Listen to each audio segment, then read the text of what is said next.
Welcome to VentureLaunch 2020. My name is Simon Factor and I am the Senior Manager of New Ventures here at NovaUCD. Today you're going to hear from 5 startup teams who are all going to be pitching for the VentureLaunch prize of €32,000 in cash and supports to support their startup venture. 4 of the teams you're going to hear from today come through the Enterprise Ireland Commercialisation Fund route. One of them is a student startup, and all 5 of them will be pitching a panel of judges. The judging panel is chaired by Helen McBreen, who's representing Atlantic Bridge. We have Caroline Gaynor, representing Lightstone Ventures. We have Connor Mills from ACT Venture Capital, as well as our 2 entrepreneurs in residence, Sean Baker and Sharon O'Kane, who are joined by Denis Dudley, who's representing our sponsors AIB. I'd like to welcome you all to this series of presentations, and I wish all of the contestants today the very best of luck. Hi, I'm Tom Flanagan. I'm the Director for Enterprise and Commercialisation at UCD, and I'm delighted to welcome you to this year's VentureLaunch. VentureLaunch is our acceleration program to take startups from UCD to the investment community. Today, you're going to see 5 exciting startups. They'll be presenting to a panel of judges. We'll ask them some questions. That panel is chaired by Dr. Helen McBreen, who's the Director for Investment at Atlantic Bridge. At the end of the session, you're going to meet Professor Orla Feely, our Vice President for Research, Innovation and Impact, who will present this award to the overall winner. And they'll also receive an award of $32,000 value from our sponsors, Enterprise Ireland, AIB, Deloitte and McGuire Consulting.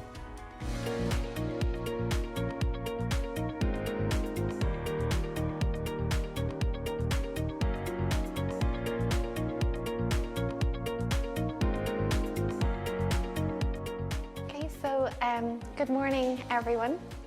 So I'd like to begin by asking you to picture your dad, or picture your brother, or your husband, or your partner, or even imagine yourself. You're a 50-year-old man and you're feeling in perfect health. You go to your doctor for a routine checkup, but one of your blood tests comes back a little bit abnormal, so your doctor recommends that you see a urologist for a transrectal needle biopsy to rule out prostate cancer. Prostate cancer kills more than 300,000 men every year, so early detection is vital to eradicate death from this disease. My team of scientists have worked together with doctors, research nurses, patients, and key opinion leaders in this field. Our solution is epiCaPture, a urine DNA test for aggressive prostate cancer. It measures 6 epigenetic biomarkers that we have discovered are indicative of aggressive prostate cancer. So last year we published a study showing that epiCaPture could detect 85% of aggressive prostate cancers. This brought a massive improvement in the accuracy and specificity of the current PSA blood test. But when used together with PSA, we were able to detect all aggressive prostate cancers. This is an incredibly exciting achievement. So I've actually been working in the field of prostate cancer epigenetic biomarkers for more than 15 years. And over this time, we've leveraged more than €1 million in grant funding to do due diligence in terms of demonstrating proof of concept, test feasibility, and analytical validity. We've been supported by key stakeholders such as the US Prostate Cancer Foundation and the International Movember Foundation. We've also patent protected our product in key markets. Current thinking and preferred route is to license the technology as a clinically validated and regulatory approved test to third parties such as molecular diagnostics and commercial laboratories who already have the marketing manufacturing capabilities in our target markets. And our goal is to take a 10% market share in the big European 4 and US market within the first 5 years of sales. Thank you so much for your time and for your attention. We are really excited about the potential for epiCaPture, and I leave you with this thought. Put yourself back in those shoes of that 50-year-old man and ask yourself which test you'd prefer.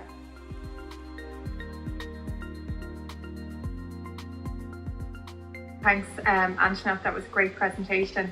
Could you talk to us a little bit more about what level does increased accuracy become important, either in winning new business or unseating an incumbent technology?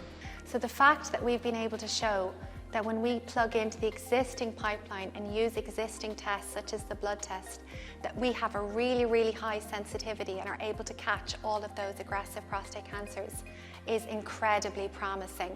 So our nearest competitor would have an 85% accuracy. So we're looking to maintain above 90%.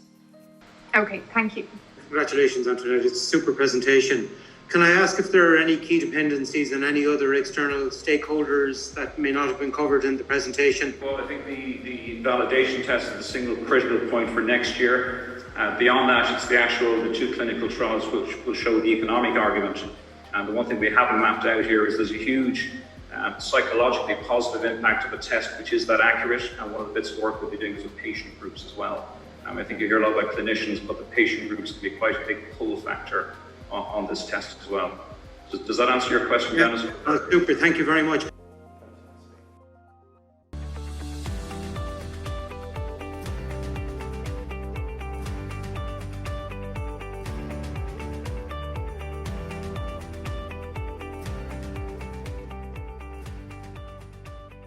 Individuals with intellectual disability often have communication difficulties, so only familiar staff can understand them. seamlessCARE allows the unfamiliar staff to become familiar with the service user's communication techniques very quickly, which avoids any frustrations that lead to incidents or injuries. We began by addressing the question of how do we encourage aging carers to plan the future for loved ones, and it led to the development of our first API, which is a video care planning platform. So this we now call Focus. This allows people at home or in institutions to upload videos about the daily activities of their care recipients or loved ones. When we tested it in institutions, almost everybody wanted to keep it. For example, one lady used to fall if her tray wasn't set properly. So these sort of things are more easily captured by video. We then went on to develop another very new idea, translators for people who are non-verbal but who can vocalize.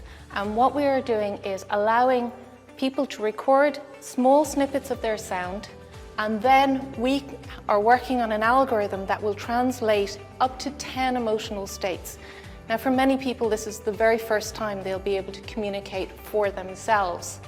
Most of these people have one person maybe in the world that understands them, and now they'll be able to actually speak for themselves. Vantage is a heat mapping system. It allows us to identify patterns of care, which will reduce risk and identify the causes of things like challenging behaviours. And then the staff matching. Now, this is in addition to the normal sort of staff matching. We take into consideration things like personality type, and this is something I could have used when I was looking after my husband who had a severe brain injury after a stroke. We'd often be provided with carers who didn't have the necessary skills to deal with challenging behaviours, and it can be a real problem if you get the wrong carer for the wrong patient. An API is very simply a piece of software that talks to other pieces of software. But what's important about the way we're doing it is we're building on the HL7 FHIR framework. Now, the FHIR framework is the global standard for interoperable health records. Why this is important? By 2022 in America, this is going to be the mandatory system for healthcare, and it's the EU recommendation by 2025. Just looking at our market, electronic health records market at the moment is 28 billion. If you look at our business model, it's actually very straightforward. We are volume licensing. Hardly anybody who's presenting similar APIs is actually building them on FHIR. And I'd be happy to discuss any of the ideas I've presented. I hope you can see that we're an experienced team with a much needed product, and we're ready to go.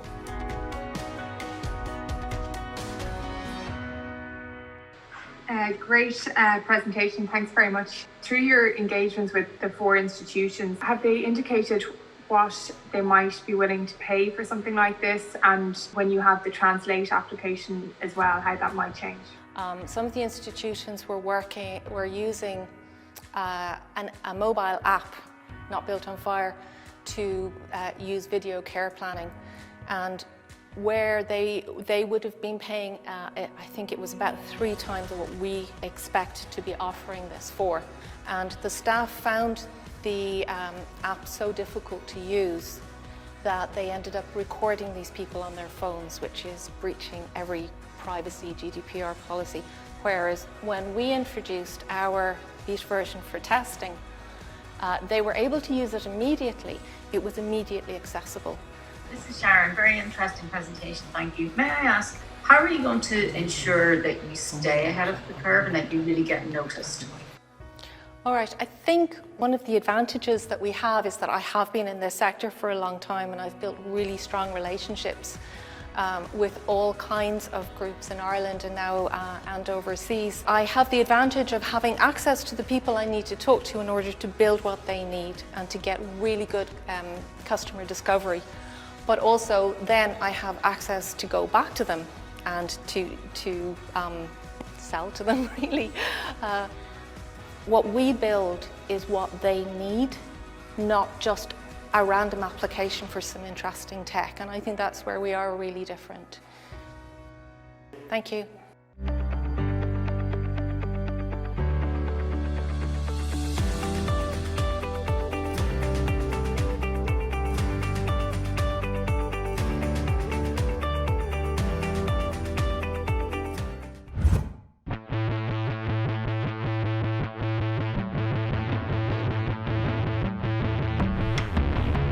The Joyst JV1. Express yourself with tangible node velocity and precision aftertouch. Master scales and chords on the intuitive note layout. Controller joysticks mean game over for buttons. Thank you very much for sharing that, Simon. So, what is the market opportunity for Joyst? Well, the opportunity began when an update was made to the communication standard used by all electronic music equipment. This update massively increases the expressive potential of MIDI controllers. The global market size for electronic music equipment was 5.8 billion this year. We plan to access this global market from the get-go using e-commerce platforms. Initially, this is through Kickstarter and Indiegogo, as they allow us to pre-sell our product. And then we'll transition to our own online store. We had a successful Kickstarter campaign. We set a goal of 12,500, as we recognized with our small budget it would be quite hard to achieve more than this. And we ended the campaign with €22,700 and 84 units sold across the world. We are currently in the process of manufacturing these orders and expect to be completed by the end of the year. The core team at Joyst is myself, William and Edward, all recent graduates from engineering master programs in UCD. We've shown that we're capable of designing and launching a great product to the market. However, we recognize that there are areas our team is lacking, and we would seek to hire in these areas at the first opportunity. We are looking to raise €300,000. This will allow us to develop our next product, the JV Mini. This product will give us more access to the market, as it is more portable, and at a price point of €200, it allows us to move past our early adopters. By the end of year 4, we expect to have an annual turnover of 4 million. We'll have 15 members on our staff, and we expect to have 20,000 units sold. The path we are proposing is nothing new. Raleigh took a similar path in their early years, each year launching a new product that gave them more access in the market. We feel if we were to follow a similar product development trajectory, that we would be in a good position for a potential exit with the large players in the industry such as Yamaha, Raleigh, or even Sony. To summarize the opportunity within Joyst, we have validated the market through real product sales. We have proven that we are a capable team able to launch products to the market, and we have identified a path to success within the industry that has been taken before. Thank you very much for your time, and I look forward to the questions.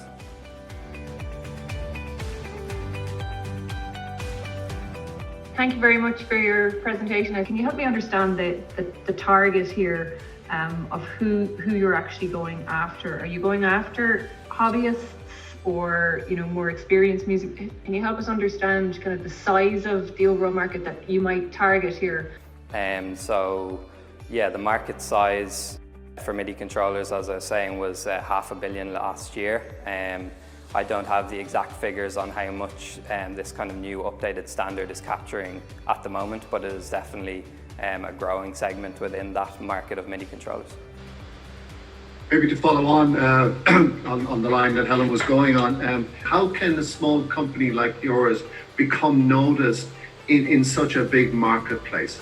So building our brand is definitely a big focus. I think our methods so far have mainly been through social media advertisements. So we were releasing videos on a regular basis and building quite a bit of engagement that way. The industry also works quite well with influencers, so there's a lot of kind of semi-professional musicians and producers that have YouTube channels, that kind of thing, and would have a large following of, some of them have millions of followers. So, have you managed to get any of that going, or is that too early because the manufacturing hasn't taken place yet? So we've kind of focused on some Irish producers at the start. These are quite small scale, so some of them would have followings of just a couple of thousand. So we managed to get some of our products into their hands initially. We would be looking to go to some bigger influencers from here on. So we'd be looking to get some influencers in that space. Cool. Thank you. Thank you very much. It was a great presentation.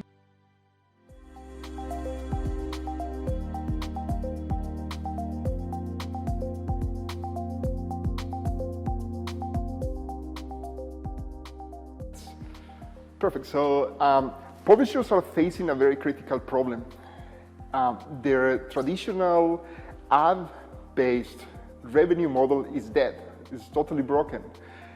We see a continuous decline on profit on digital ads, and publishers need new revenue streams beyond advertising. The solution is to move to a membership revenue model that delights and engages readers, and then being able to convert them to paying customers or to paying subscribers.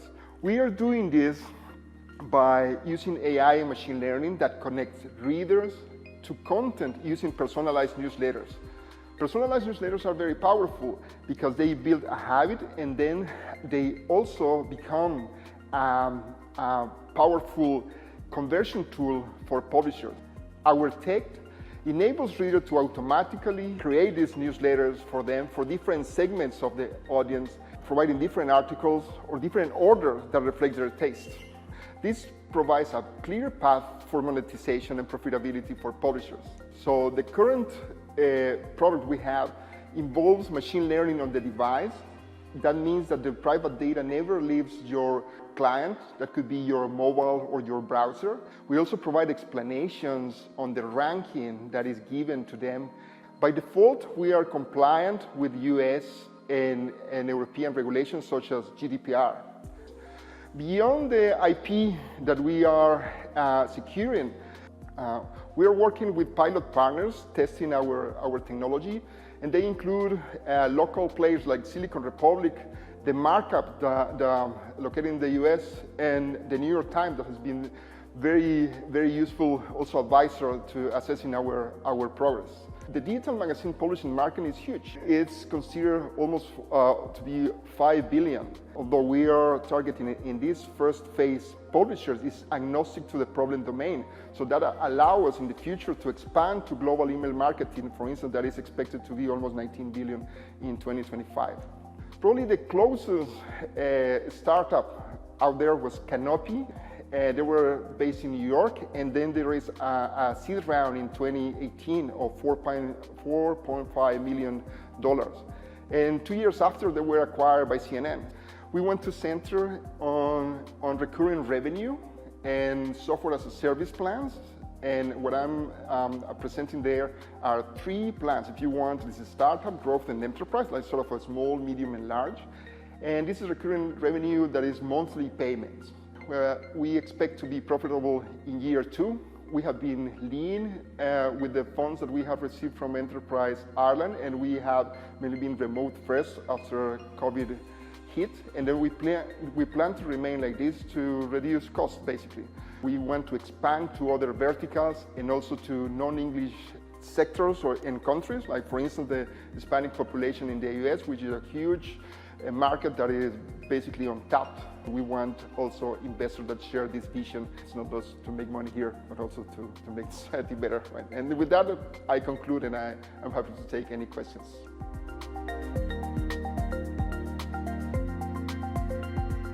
Thank you, Ernesto, and thanks for your presentation. One of the questions that I had related around personalised recommendations. Is there evidence to say that personalisation of content like that actually drives revenue? So our technology is actually enabling publishers to engage with the audience, moving away from the clickbait revenue model that is declining to generate this extra revenue, right? From a model that has been already shown to be very promising and the path to follow. When you touch on the cold start problem, do you think there is a cold start problem with this technology?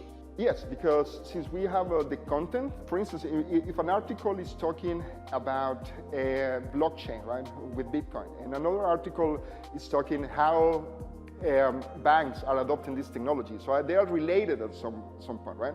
Although one is newer than the other one, maybe the other one has more clicks and so on. So when we pass this through our machine learning pipeline and derive these vectors, the vectors are similar, right? Because the documents are similar, right? In that case, we are actually by design also addressing the cold start problem, because we cannot rely on huge history of let's say consumer data as retailers, for instance. That's great. Thanks.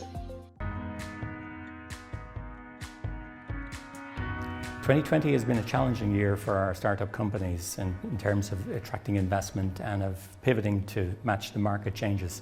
But it's been an exciting year to see how well they have adapted. We're particularly proud of Nicola Mitchell this year, who won the Ernst & Young Entrepreneur of the Year, and also a finalist that we had in the Ernst & Young Entrepreneur of the Year was Gary Wickham from Magro. So congratulations to both of them.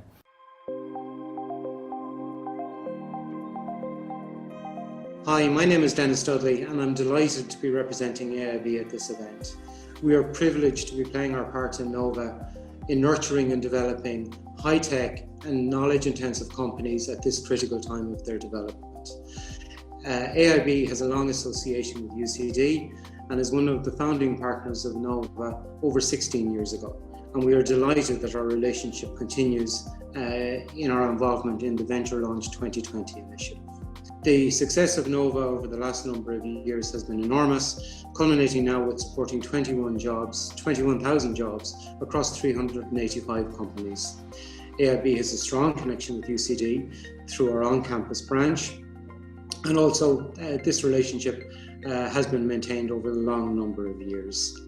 It's an important part of our sector-led strategy for engagement with SMEs in Ireland. We know that to best meet our customers' needs, we need to understand the sectors in which they operate. The past 9 months has been really challenging for our customers and for the economy in general due to COVID-19. And as we enter 2021, we're facing further uncertainty due to the impending Brexit from the end of this year. At AIB, our objective is to support our customers and particularly to support them through these times of challenge and transition. I'd like to congratulate the 5 finalists for making it this far. Their pitches were really, really impressive. And I think the judges added a lot in terms of suggestions about how to take their business further. I would like to congratulate the overall winner. They've come through a really difficult process, and I wish them all the very best for the future. And also to compliment the organisers of this year's virtual event. I think it's been hugely successful and very interesting. I thank you for being involved this year and wish you all every success in the future. Thank you.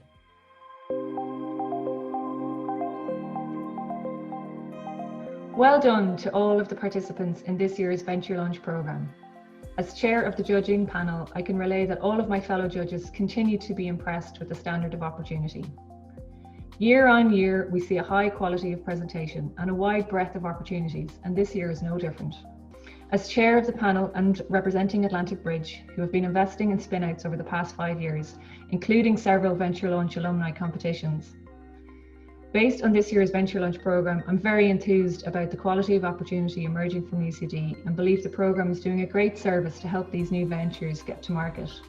It's precisely this type of support that is needed in order to commercialise research opportunities and build new Indigenous businesses that will make a significant impact globally. We would like to recognise the efforts of Simon Factor and the team at NovaUCD, and we look forward to tracking the progress of all of the opportunities in this year's competition.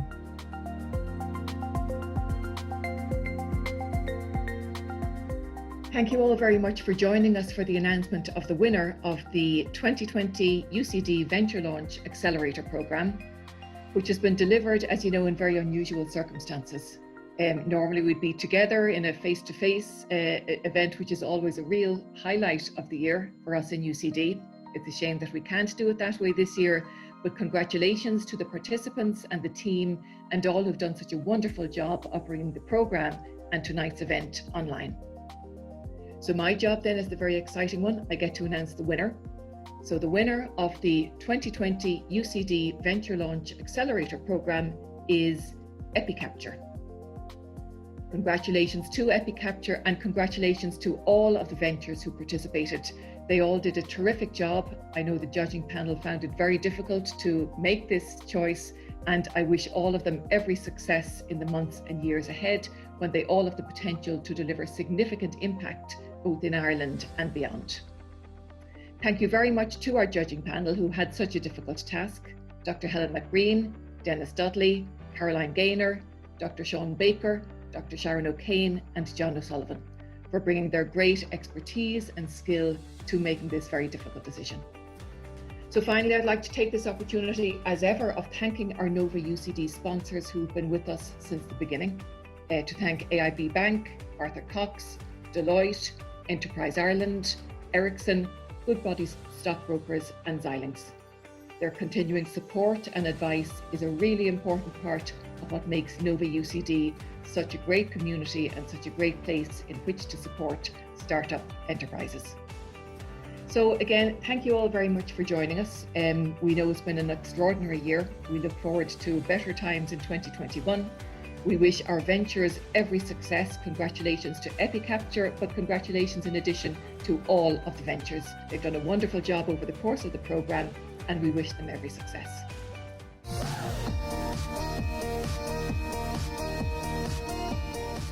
On behalf of all of the epiCaPture team here at UCD, we're absolutely delighted to accept this award and very, very appreciative of this opportunity. Thank you so much.